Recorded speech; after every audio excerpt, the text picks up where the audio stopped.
Hello, my name's Jack Bullen. I'm the director of Woolwich Contemporary Print Fair. I'm delighted to be here with Louise Weller, who's the curator at Pallant House Gallery.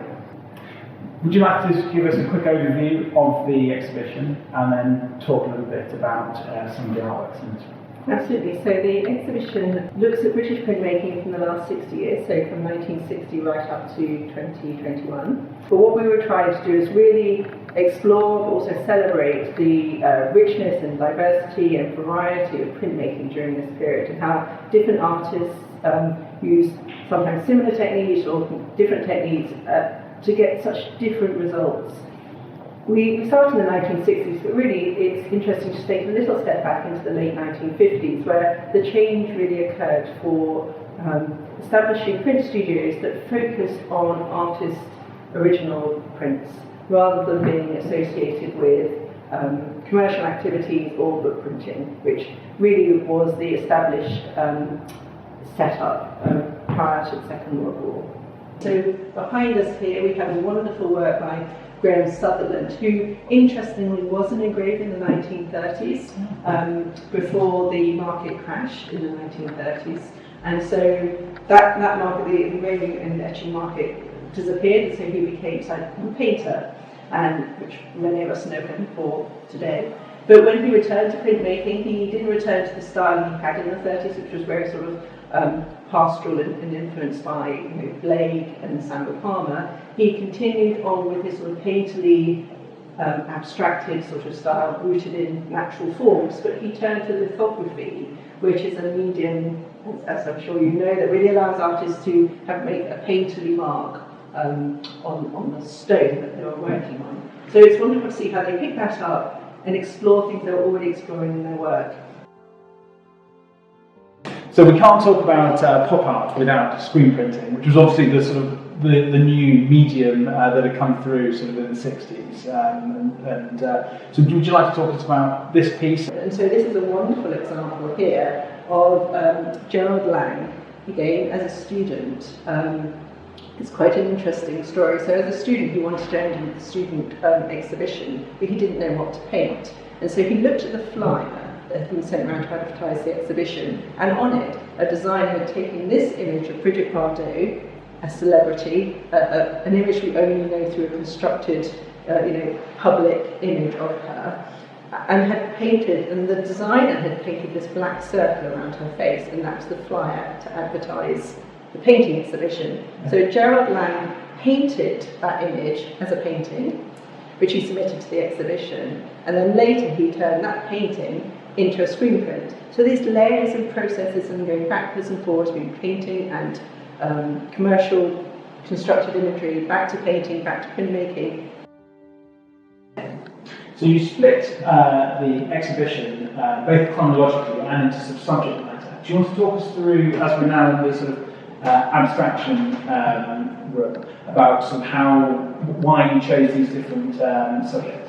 Yeah, well, absolutely. Well, as I say, it was such a challenge to work through our printmaking collection and really decide what to be included. And the exhibition is also about celebrating not only 60 years of printmaking in a sort of a wider sense, but also this unique relationship we have with two wonderfully knowledgeable and really thoughtful collectors, Mark Gold and Brian Thompson. And for the last 20 years, so we're marking 20 years of the gift, they have either gifted a small amount of money each month to the gallery or have purchased directly for the gallery.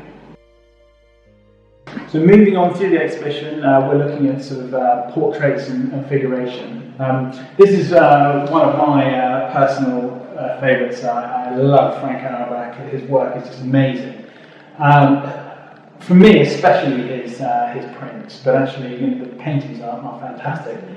And I love the relationship between the printmaking style here and his painting. His painting is very layered and built up and really, really, really thick. And you sort of, I think it's intriguing at how that transitions across with the sort of multi-plates here. And you sort of see how maybe printmaking can inform painting. We've discussed it a little bit throughout. And I wondered whether there were any artists here that sort of you've sort of chosen to display their work, so you can see how the printmaking sort of pushes the boundary of their painting. Maybe. Through the process of painting and those layers, really interrogating his subject in many ways, really sort of the close observation. And whilst they're not, realistic in some sense, you get a real sense he's really trying to understand the sitter, and there was always this sort of very close personal connection between him and his sitter. So another fabulous artist that I'm a really big fan of, Catherine James, that we've been very lucky ourselves to showcase every year at the fair, and you've got one of her fabulous pieces. The reason I want to highlight this in particular is because we've spoken throughout the exhibition about printmaking, but defining it by sort of etching or woodblock and things like that. And I think, and we spoke earlier about using the different sides of your brain to do different cutaways, and this is what I think Katie does fabulously, because she combines these different printmaking techniques, and I think that's what's really exciting here. Could you talk us a little bit about how you acquired this piece and maybe the reasons why that was required? Yes, so this was one of our recent acquisitions through the Golder Thompson gift. Mark and Brian are a huge supporter of artists that are represented through Rugby Gallery as well, as Catherine is shown. And again, I think for us, it has this resonance because it has sort of also a wider context. So Catherine was asked to print some of Julian Trevelyan's works after he died at his studio in Durham Wharf. We just love this sort of connection. So Julian Trevelyan is one of our exhibition that opens exhibitions, and as a teacher he had an enormous impact on other printmakers included in this exhibition, such as Norman Ackroyd, and then to have a younger artist coming through connected to that history is wonderful. And so this work is based on looking out of Julian Trevelyan's studio down towards Hammersmith Bridge and the lights being reflected onto the Thames.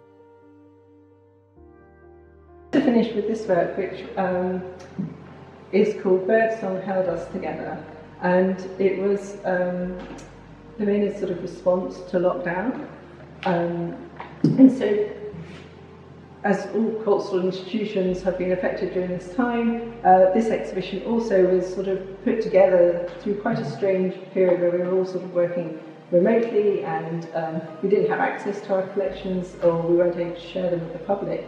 And so that has a sort of an underlying resonance as well with being able to reopen with this collection, with this exhibition. And so this work was her sort of very poetic response to the idea that we all had very different experiences of that time.